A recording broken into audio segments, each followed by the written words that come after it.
Centre. And if I remember its new name every time over the course of the evening, I'll be doing well. Apologies if I don't. And so I am here to introduce Professor Tina Beattie, who is our first speaker in our Advent series. So Tina is Professor of Catholic Studies at the University of Roehampton and is a well-known writer and broadcaster. And I need say no more because we're all here to listen to her. And Tina's going to talk to us about Mary at Christmas. Please go ahead, Tina. Thank you, and thank you all for being here. It's a real great pleasure and privilege to be doing this. And I'm going to share my screen because I'm talking with quite a lot of images tonight about Mary at Christmas. So here goes.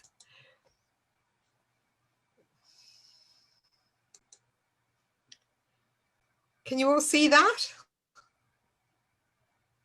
Good. So this is a very strange Advent, an Advent probably like no other we've experienced, as the whole world seems to be going through the raw and visceral reality of what Advent might mean when we strip away the gloss and glitter of Christmas. And although it's challenging and tough for all of us in many ways, I mean, I'm not a Scrooge. I love the present giving and the family gatherings and the extravagance of Christmas. And I think it's something we're right to celebrate, even if the meaning sometimes gets very obscured by the tinsel. The meaning is still there. But this year it does feel as if the meaning is begging to be seen and recognized. And it feels to me as I go through this Advent, reflecting on what it's feeling like with all the confusion and complexity and mess, that it must have been a bit like this that very, very first Christmas, as Mary faced her time to give birth in a world of vast uncertainty, having to wait patiently for the unknown to reveal itself, full of ordinary human fear and misgivings, as every mother is as she awaits the birth of a child, no matter how much she longs for the child. Birth and the prospect of a new person entering your life for whom you will be completely responsible and never free from in any sense for the rest of your own life is a vast thing. And I feel something of what we're feeling this Advent gives us a small glimpse into Mary's heart, when all we can do really is hope and trust and face the future and accept whatever it is that the future's bringing our way. So with that in mind, the first image I've chosen, I just need to work out how to use this, there we are, when I'm screen sharing, is this lovely early 16th century image of the Virgin and Child by Gus van Cleve. It's not strictly speaking the kind of image we associate with Christmas. You probably wouldn't find it on a Christmas card. But there is something about some of this deeply symbolic medieval art that tells the whole story of our faith in a single image, if we know how to read the painting. And what we have here is this lovely image of Christ sleeping on his mother's breast. Her breast is intended to evoke the fruit of life. And this plays on the theme of the new Adam and the new Eve. As the old Eve gave Adam the fruit of death, so the new Eve gives the new Adam, the fruit of life, which is both her breast and associated in this era with the Eucharist, as well as with Mary's nurturing of Christ. And he holds the fruit, which now brings life. But she has her prayer book open at 2 pages. The Annunciation, which is the joy of the season, but also the De Profundis, Psalm 130, which is the funeral psalm. So it's an image which says, yes, there is this vulnerable fragility and beauty of birth, but there is also the shadowing of what's to come. And again, every birth brings with it that shadowing of fear and the inevitability of death. please God, not all in the way Mary had to endure, but there's this kind of mix of vulnerability and joy and sorrow and trust in this image. And we see on the fruit in front of her on the table, there's Eucharistic imagery, there's a glass of wine and there's the grapes, but there's also the pomegranate, which is associated with Mary, and it symbolizes fertility because it's got so many seeds, as anyone knows who's ever tried to put one in a salad. And there's also a cut lemon, which symbolizes the bitterness that's to come.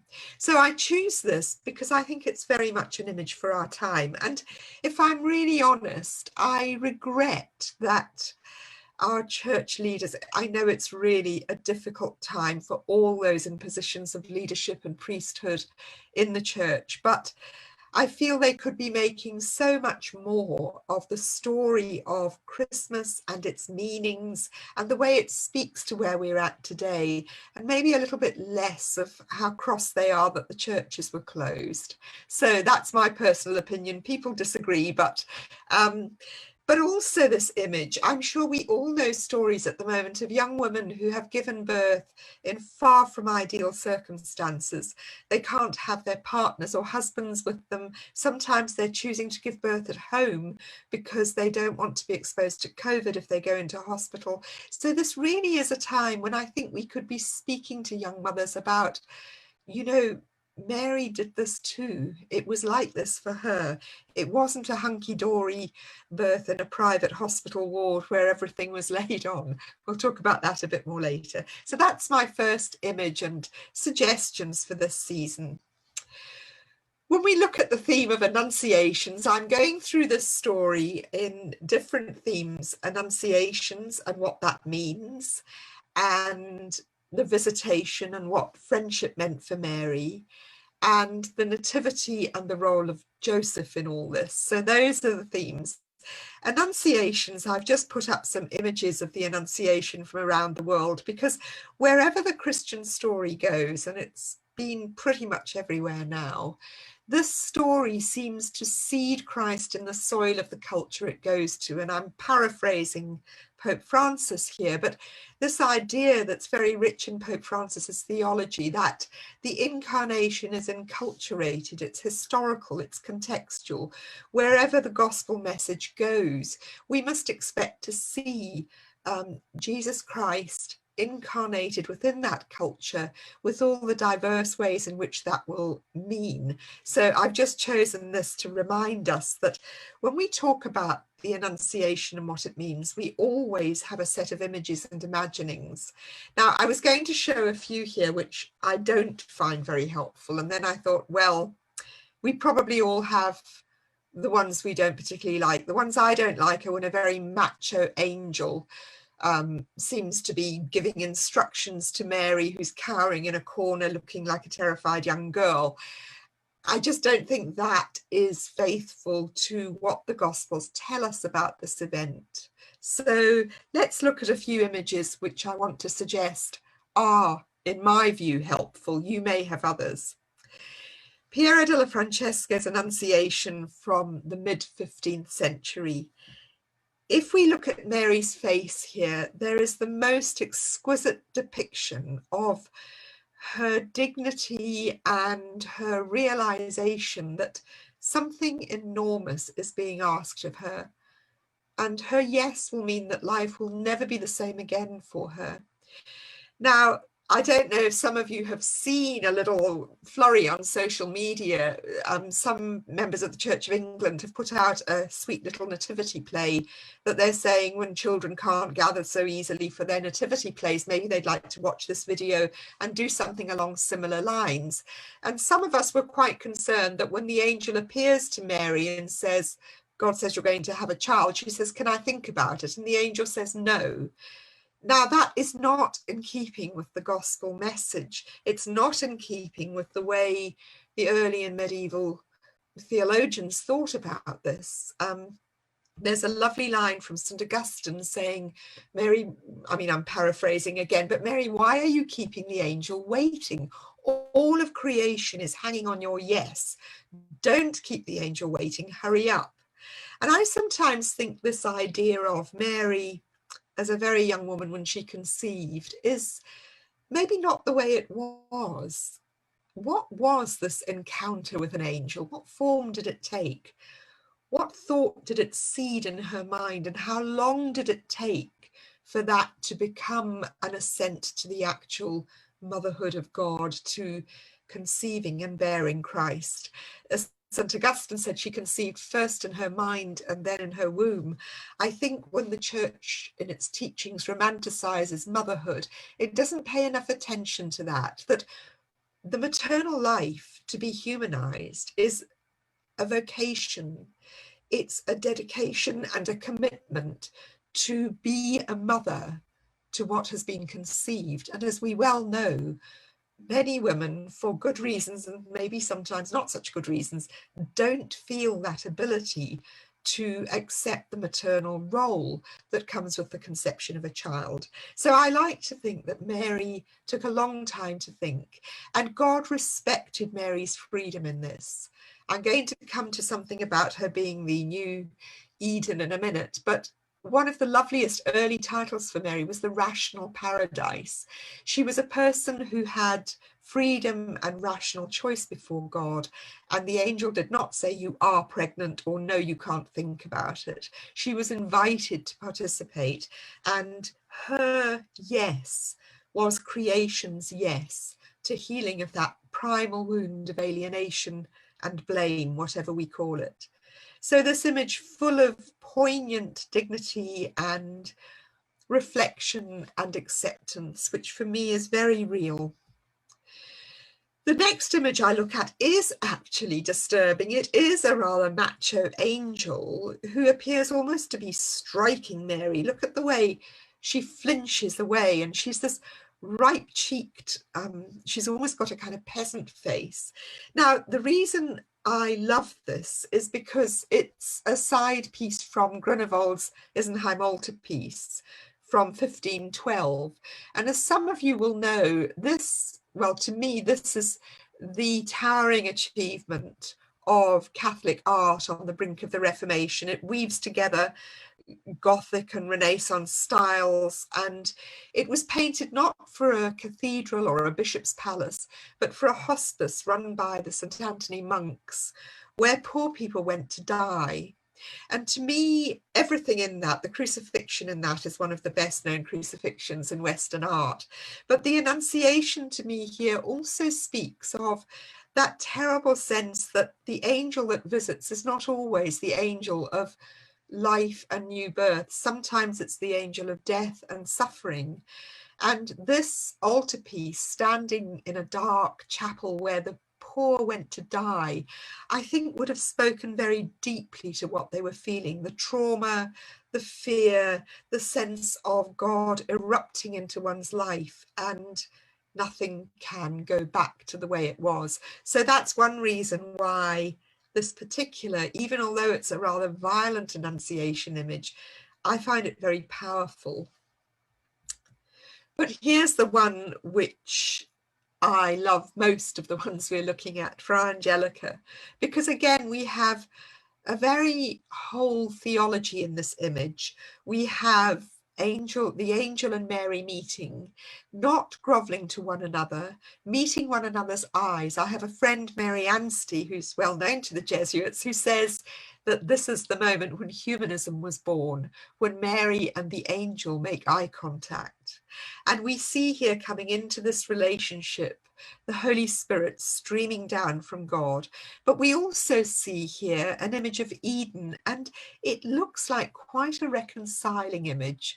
You know, the early church used to use the idea of musical harmonies to describe the incarnation. And we see here something about the Annunciation and Mary's yes, bringing about a healing of the human condition from the very first wounds.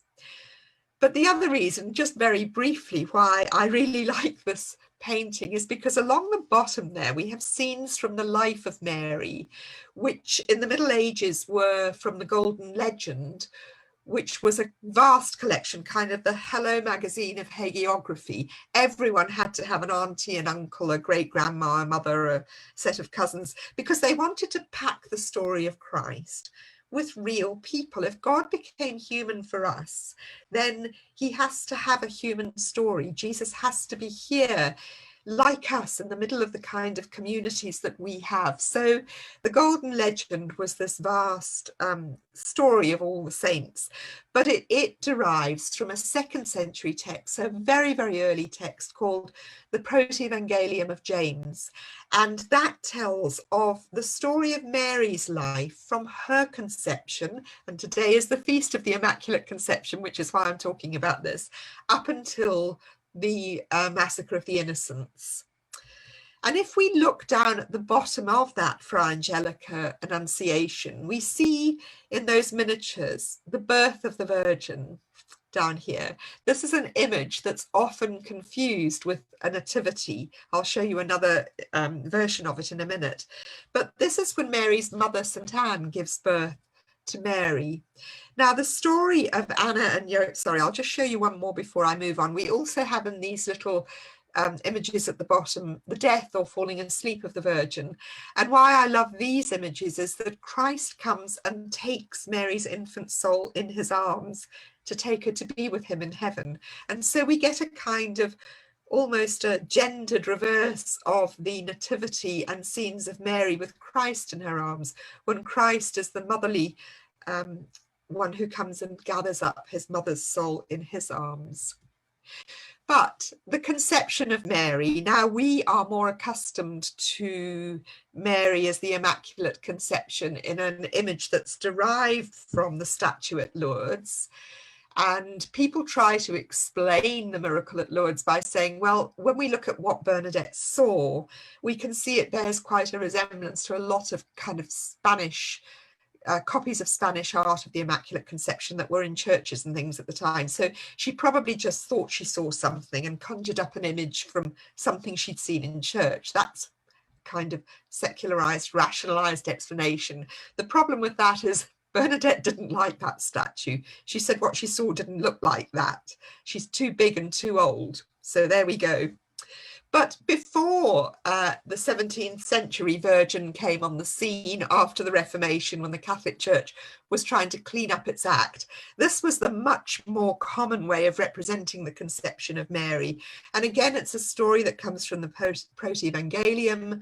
Mary's mother, Anna, is modelled on the figure of Hannah in the Old Testament, mother of Samuel. And she's lamenting her barrenness in old age. And actually, interestingly, Mary's father, Joachim, is banished to the desert by the elders of Israel for his childlessness. I know of very few stories in traditional societies where it's the man who gets banished for infertility. But anyway, angels appear to them both. And the angel says to Anna, go quickly to the gates of the city and your husband is coming to meet you. God has heard your prayer and you're going to have a child. And this beautiful image, there are hundreds of them in medieval art, is when Anna falls into the arms of Joachim and they kiss. And the church has always taught that they did actually have sexual intercourse. Mary was conceived without sin, but she wasn't a virgin birth. People often get a little confused around the Immaculate Conception and the virgin birth. But that to me is another story that needs to be brought back into the narrative because it challenges some of the rather too ascetic and obsessively pure images of Mary the Virgin with no other representations around. And one of the lovely details about this is that there's a little trompe-l'oeil. I don't know if you can see it, but it looks as if a third face is coming into being between the faces of Anna and Joachim. She's got a rather sort of squashed face, but you might be able to see it in that detail. But this is the conception of Mary as was traditionally represented in the Middle Ages. And that's just from Giotto. That's a more conventional birth of the Virgin, but you can usually tell it's the birth of the Virgin and not the birth of Christ because the surroundings are more sumptuous.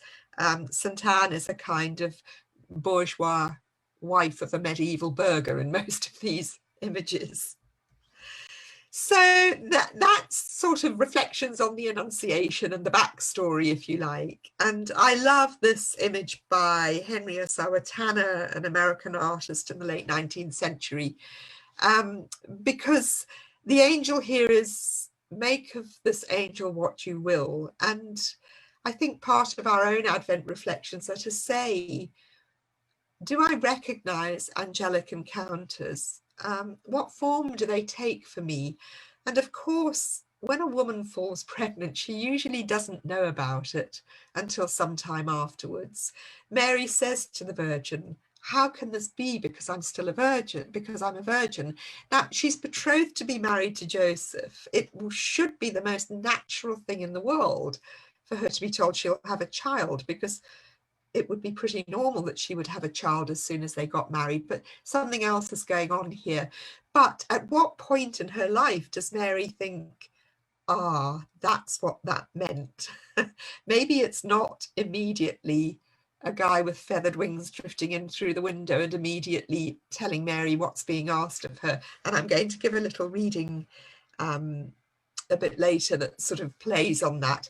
But I think I just want to end this on the Annunciation with a little bit from Kathleen Rain's amazing poem about the Annunciation, Northumbrian sequence, that some of you might know. And I'm just reading a few, it's very long, I'm just reading a few verses. So this is Mary. Let in the wind, let in the rain, let in the moors tonight. The storm beats on my window pane, night stands at my bed foot.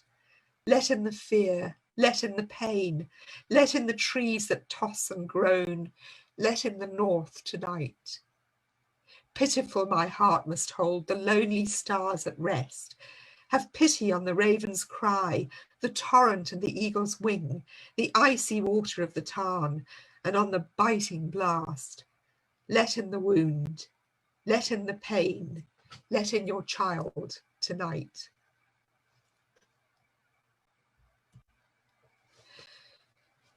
But related to this and that powerful nature imagery there is something that I think we really do need to rediscover in the light of the environmental crisis, Laudato Si, and the rediscovery of the God of creation. And that is that Mary's virginity in the very early church was seen as alike to the virgin earth.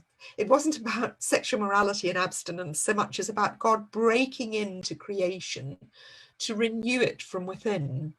And still today we use that term, virgin earth, virgin ocean, virgin soil, when we want to talk about that which is undomesticated and uncontrolled by human intervention.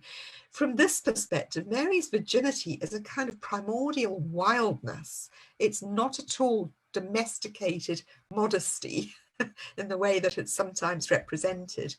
I remember my little girl coming home one day when she'd been assigned the onerous role of Mary in the infant school nativity play, and she said, why was Mary wild?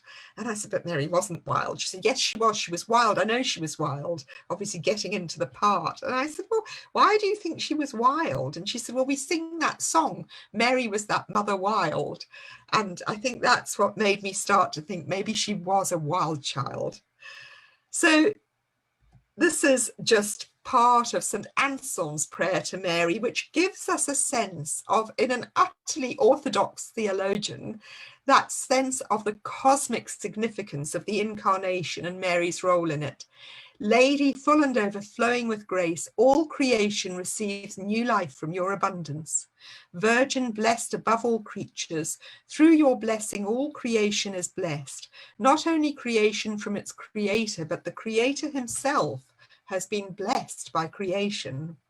The whole universe was created by God, and God was born of Mary. God created all things, and Mary gave birth to God. He who could create all things from nothing would not remake his ruined creation without Mary. God then is the father of the created world, and Mary the mother of the recreated world. God is the Father by whom all things were given life, and Mary the Mother through whom all things were given new life. Without God's Son, nothing could exist. Without Mary's Son, nothing could be redeemed. The Annunciation, trauma, fear, what does this mean? And so often when these angels visit us in life, we want it to be taken away. Take this cup away from me. But of course, very rarely is the cup taken away. But what we must ask is, what miracle of solidarity and friendship is sent? And of course, we know that for Mary, it's Elizabeth. And again, we have a very docile, domesticated view of Mary as this young girl trudging off to see her elderly cousin Elizabeth, because that's what dutiful young women do. But again, I think really there's one person in the whole universe who might have some insight into what Mary is experiencing. She heads off across the desert pregnant because there is a person who's in solidarity. There's a person who will recognize what's going on. And of course, astonishingly hidden in plain sight throughout this story is the fact that it is women who are always bearers of the word, not just biologically, but in a homiletic sense. So Mary goes to see Elizabeth, and the first time the good news is celebrated between two human beings, it's between two pregnant women. The first time the universe is consecrated to God is Mary's fiat, reconsecrated to God. And here we have the visitation with the Magnificat. And for me, sometimes people read the Magnificat as a revolutionary hymn, a call to action. Now, we all know that we have a responsibility to social justice and to working for a better world. But you know what I love about the Magnificat, and also find a lot more challenging, is that it's not saying we have to get this done. It's saying God has done it. And I think it's a lot more challenging for us to live as people within the Magnificat than to fret and stress about changing the world. Because so long as we say the world hasn't changed, we don't have to really change either. At least that's how I feel about it in my own lifestyle. So I find it very challenging to say, no, this world is here. We are inhabiting the real world of the Magnificat. And do we dare to step inside it? Do we dare to see that topsy-turvy disordering of the ranks and hierarchies of life that the Magnificat celebrates? And I just want to share this beautiful image by a young Iraqi Chaldean Christian who became a refugee in the US when she was 9. She's just been awarded a prize for this wonderful image of Mary and Elizabeth at the visitation, which says so much about what that meant. And the glorious humility of the older woman, recognizing that she's honored in this visit. And again, there's something about this unraveling of the hierarchies. You know, when they both conceive, Zechariah challenges the angel and gets struck dumb. Elizabeth gets the patriarchal task of naming the child. Mary questions the angel and she gets told, don't worry, Elizabeth will understand, you can go and visit her. So why does one get struck dumb and another one gets her question answered? But also, the also has just slipped my mind, it'll come back. But a world of meaning that I think we need to unpack from this and ask what it's telling us, particularly in an age when women are saying, what role do we have in the church? If we can't preach, if we can't be ordained, if we can't have senior leadership roles, what roles do we have? And somebody reassured me and said, don't worry, Pope Francis recognizes, and he's appointing women to senior admin roles. And I thought, do you know, God help me, if I wanted a senior admin role, I would work for anybody but the Catholic Church. There are corporations that pay better and have better human rights in their employees. So that's a joke. I know lots of people do great work in the laity in the Catholic Church, but you know, my point is, we're not Catholics because we want admin jobs. We're Catholics because we share in a sacramental community, whatever that means. People around Mary and St. Joseph, I think, is also one of the most inspiring that we can learn from. And in the Middle Ages, St. Joseph is a wonderful character because he just doesn't get it. And I'm going to read you, this is an image of the marriage of the Virgin from also from that Giotto Annunciation, from one of the small panels. But here's what, sorry, I'm just going to find my correct page. The Proto-Evangelium of James, here's how it does its take on what happened to Joseph. First of all, it has him grumbling about being asked to marry this young girl. You know, I'm a lot older than her. What are people going to say? Grumble, grumble, grumble. And then the Proto-Evangelium says, in the 6th month of her pregnancy, Joseph came home from house building and went into the house to find her swelling. And he struck his face and threw himself on sackcloth and wept bitterly. How can I look to the Lord God? What will I pray about her? For I took her as a virgin from the temple of the Lord and didn't guard her. Who has set this trap for me? Who did this evil in my house? Who stole the virgin from me and defiled her? Has not the story of Adam been repeated with me? For while Adam was glorifying God, the serpent came and found Eve alone and deceived her and defiled her. So it has also happened to me. And Joseph got up from his sackcloth and called her and said to her, after having been cared for by God, what have you done? Did you forget the Lord your God? You who were raised in the Holy of Holies, you who received from the hand of an angel, do you know how much you humiliated yourself? Then she wept bitterly and said, I am pure and I did not know a man. And Joseph said to her, where did this thing in your womb come from then? But she said, as the Lord my God lives, I do not know where it came from. 2nd century musings. So poor old Joseph and the Proto-Evangelium, off they trudge, and he's got Mary not feeling very well on the donkey as they head off for the census in Bethlehem, and he's getting a bit worried about her. And he thinks, I'd better find a cave to put her in. This is before the idea of the stable, and go and find a midwife from our own people, a Hebrew midwife. So Joseph leaves Mary and goes off, and this is one of surely the most beautiful accounts of the moment when Christ was born, and going back to that sense of a cosmic moment.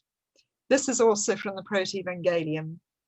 And he found a cave and led her there and stationed his sons to watch her, while he went to find a Hebrew midwife in the land of Bethlehem. Then Joseph wondered, but he did not wonder. And I looked up, this is Joseph now speaking, and I looked up to the peak of the sky and saw it standing still. And I looked up into the air. With utter astonishment, I saw it.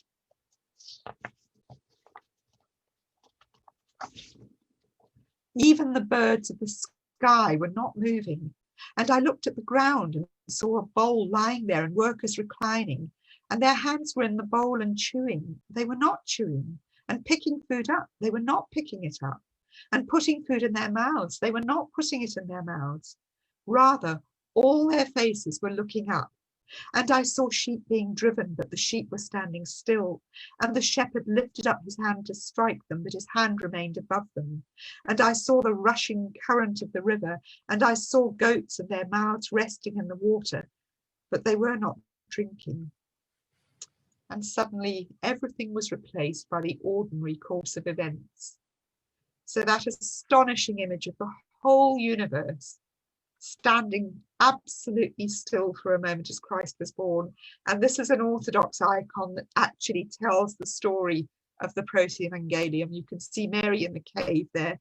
You can see Joseph sitting on his own on the sidelines having a little grumble about things, and the midwife down in the bottom washing Jesus. And this is just one of the loveliest images of Joseph. And again, I think it calls us to ask why the Christian understanding of the significance of masculinity doesn't constitute a radical difference from the ways of the world. We have here a man whose entire vocation of life is in service to the vocation of his wife and child.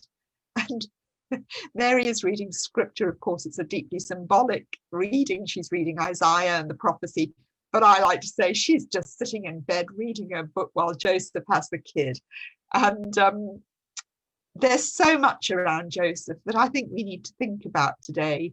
You know, this model of the man who accepts a child who is not biologically his and who willingly agrees to come into the lives of this woman and child and raise the child. And it's not about this emphasis on the biological nuclear family that seems to have such a distorted influence on some of our church's teaching today. It's about, are you willing to care for the vulnerable, whoever its biological parents? Are you willing to be there for everyone who needs mothering and fathering in this world? And Joseph, for me, there's still so much we need to say about Jesus and masculinity. Some of you may have heard the story of the English teacher at Eton who's just been sacked because he put a YouTube video up giving a terribly macho image of why feminism is a threat and patriarchy is a good thing. It could actually have come straight out of the CDF. And the head of Eton is rather a liberal today and said he had to take this video down, and he said no, so he was sacked. So I watched this video out of curiosity this week, and in fact I've been teaching on masculinities in Jesus this week, so I put the video on the recommended viewing list for my students just to show this English teacher when he said feminists would ban this video, some of us would use it as a teaching aid to show everything that's wrong with his way of thinking. So there you go. Joseph as our alternative image of what it means to be masculine in the Christian tradition. And that's about all I have to share with you tonight. So time for questions and discussions. And I'll stop screen sharing so as I can see you. Thank you so much. That was incredibly rich. And we had Mary's whole life from her conception that we celebrate today, right the way through to her own experience of motherhood. That's wonderful. I'm sure loads of people will have questions to ask. There's a few of us watching, so please do just wave your hand and hopefully someone will see you and you'll be asked to unmute. Who'd like to go first?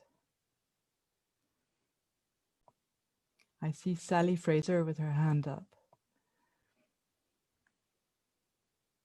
Thank you. I have a question about consent. You talked about Mary consenting, and it's always struck me something as you know, me as something so important that Mary consented. But somehow in the church, often we lose the emphasis on consent, and in fact, there's a lot of emphasis on obligation, on obedience.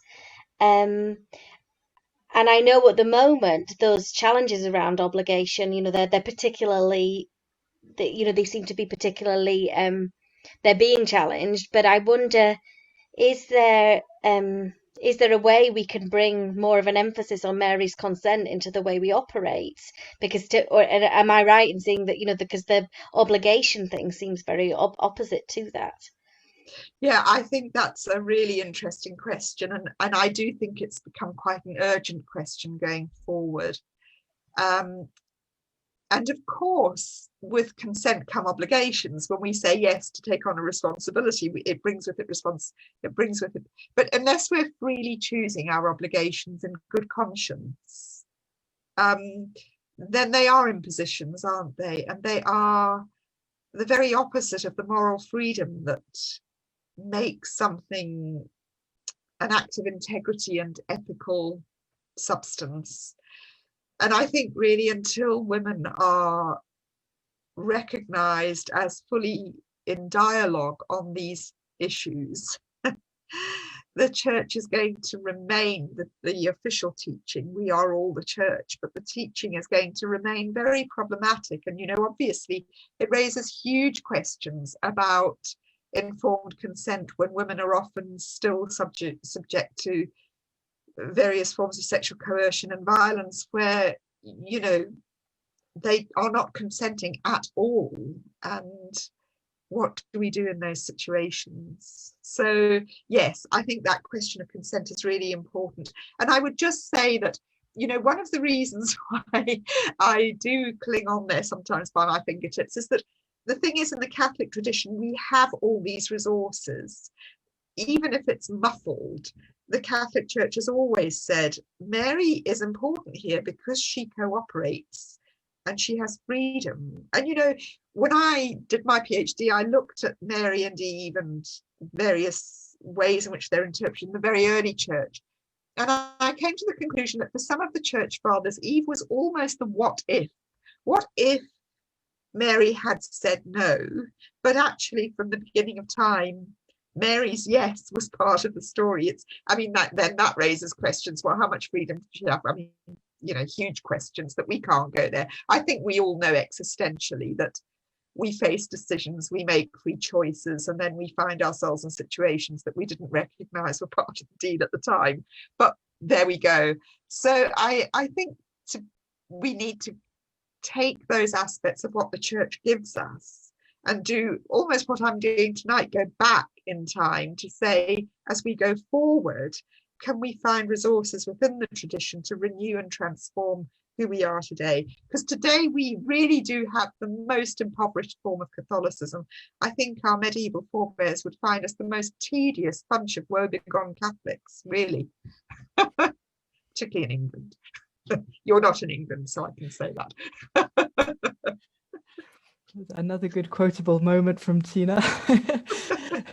Who would like to speak, to ask next? Please wave and we'll hopefully catch you.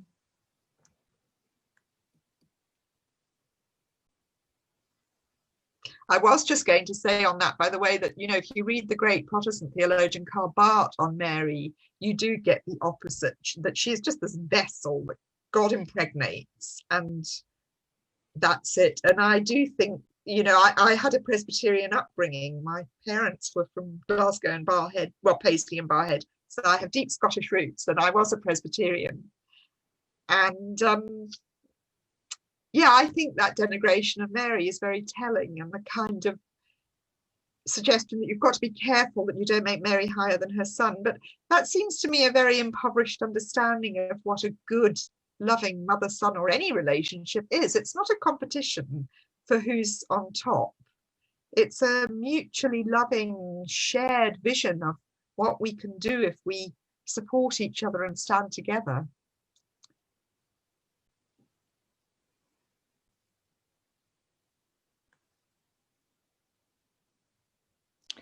Oh, I see iPad 2, Rosemary waving there.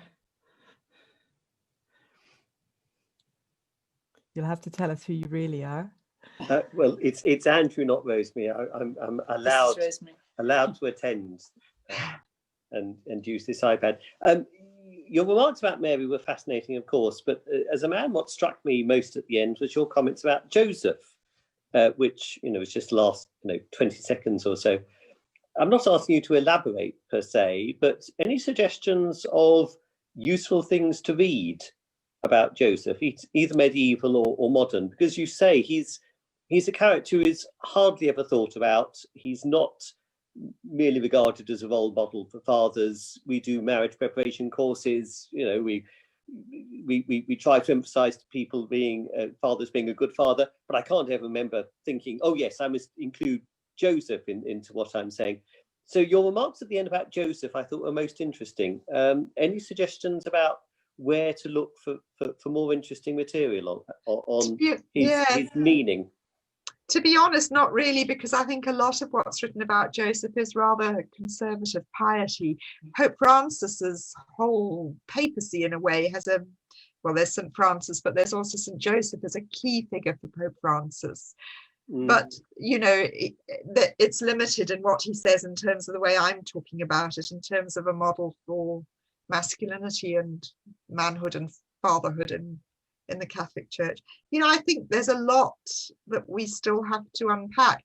Joseph changes with the tradition, though, because in the medieval church, he was very much the older man, and it was Mary's mother, St. Anne, who was the partner par excellence. It was the incarnation was a woman's affair. It was a domesticated thing.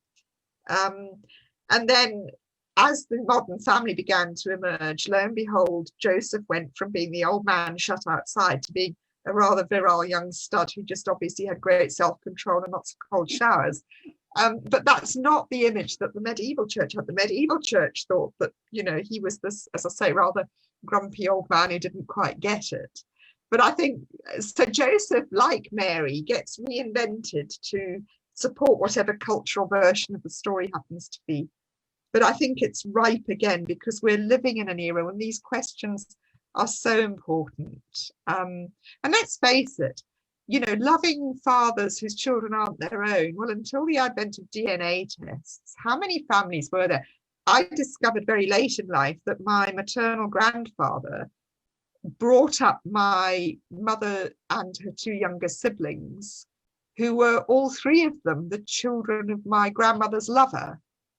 Now, I now think of my grandfather as the archetypal Joseph. There were two biological children of the marriage and three by the lover, who apparently didn't want to take responsibility for the children. So these stories are not modern, and there are Josephs everywhere if we start to look for them.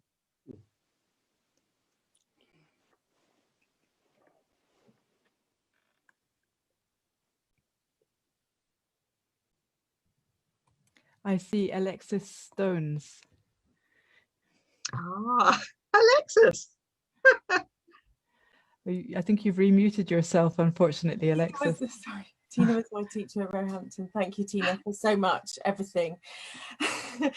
And my question is, so thank you for everything that you shared. And I wondered about how it relates to, you did mention the Dormition and the crowning, because I'm picturing, you talk that equal, the angel, that beautiful painting that you showed of Mary and the angel looking directly at each other, and I'm thinking of the Chione at the National Gallery of Christ crowning, and they just are equals, aren't they? I wonder if you could say something about the crowning. Yes, and I'm sure that's one of the ones where they do look exactly the same, and it's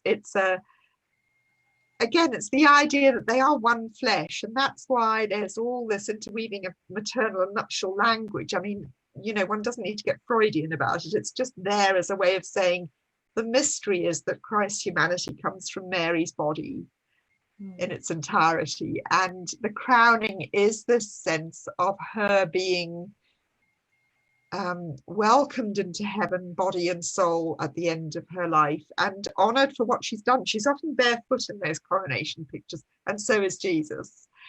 And for me, you know, that coronation also, it's really important that she's not being absorbed into the Trinity. I mean, Jung wanted to say she was the fourth person of the Trinity of quaternity, but actually it's more significant than that, because it's the coronation of creation. She is, you know, God blessing and sanctifying the matter of creation, which is very good. So we can read lots into those coronation images. But I'm going to tell a little anecdote about Alexis, because you were great. I taught Alexis for two or three courses, and I was in the National Gallery one day, and I thought, my goodness, there's someone who's looking at that painting and seeing exactly what I see in it. And then I realized Alexis was then an education officer in the National Gallery and was doing a guided tour and using some of the lecture notes. So it was a wonderful moment of thinking, this is why I teach. Thank you. So lovely to see you here. I got the opportunity to thank you and credit you in person. So thank you. Yeah. Thanks, Tina. We have time for a couple more questions or comments if anyone else would like to chip in. Or just comments, they don't have to be questions. Smith, I think Anne Smith has her hand up. I can't see everybody, actually. It's hard, isn't it? Are you unmuting Anne? Yeah. Thank you. Hello, Tina. Hello. I was a bit struck by your comment at the very beginning about your daughter coming home from school and saying how Mary was wild. And then, you know, in various slides, how you spoke of Mary, the strength of Mary, and Mary looking with an equal gaze at the angel and all of this. And I suppose, I mean, I'm stating the obvious in a way, but our church has tamed Mary. and I can sort of say what that, would you think there has been a huge taming over the centuries, and what on earth is that about? Is that about all we say about the taming of women generally, or is there something additional there in Mary having been the wild one that your daughter, in many respects, was right in saying, and somehow has become this, the Immaculate Conception that Bernadette loathed, and the image of the plastic Mary and the tamed woman who is submissive and obedient. I'd just be interested to hear what you might say on that. It's a great loss because, as a convert, I struggled with Mary very hard. I grew up thinking Catholics worship Mary and that's bad. And when I went to see a priest about the possibility of being received into the church when I was living in Harare in Zimbabwe, he started to talk about transubstantiation. And I said, well, I'm not bothered about that, but it's Mary and the Pope. And he said, oh, well, if you can say the creed and go to mass, then you've got the rest of eternity to sort out those small problems. Then along came Pope Francis, and I should be able to say I have no problems anymore, but it's not that simple, is it? She has been tamed, and I as a convert have been able to see this in the tradition because I was lucky enough to be able to study. But I meet so many Catholic women who say, just forget Mary. I'm supervising a PhD on Irish women's perceptions of theology of the body and Mary at the moment. And, they just don't want to know Mary. I mean, many Catholic women who grew up feeling that she sat very heavily upon them and, a kind of denial of women's sexuality, a regime of kind of imposed, again, back to that thing about obedience and modesty. And, these are all lovely virtues before God, but they're not virtues that women should have to put on before men. They're virtues we owe to one another, but they're virtues we owe to God, and they bring us greatness and dignity. They don't bring us silence and smallness. I'm not knocking being silent and small. I mean, we all are before God, but yes, I think Sarah Boss has written a very amazing book called Empress and Handmaid, and she traces images of Mary through from the Romanesque to the modern period. And her argument is that in Mary, we do very much see changing attitudes to nature. So she looks at how the beginning of the invention of the plough and the beginning of agriculture began to shift images of Mary, right up until how the invention of pornography changed the way Mary could be imagined, and on up till today. There's a lot we need to reclaim, but there's a fear, because I think also when there was an understanding of the science of human sexual difference that said, well, men and women are the same, but the wind was blowing the wrong direction and women aren't quite complete, then there wasn't the same problem we have today when they want to say we're equal, but not to actually put that equality into any visible form. So I think the result is that Mary gets held up to us as an example of what womanhood is, and actually what she is bearing the projections and fears of a lot of people who haven't been able to face up to their issues.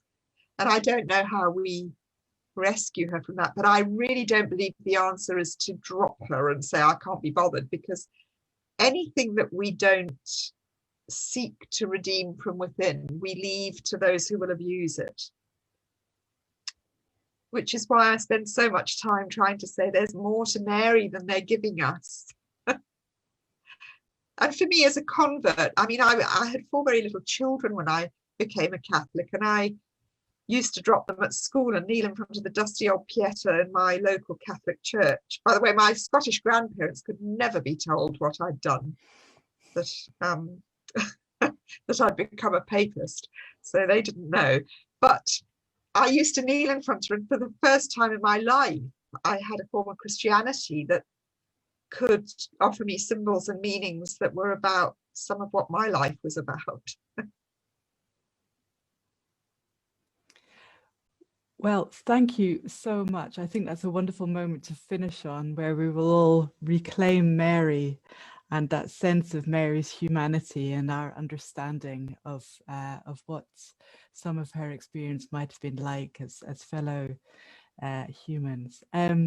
So thank you.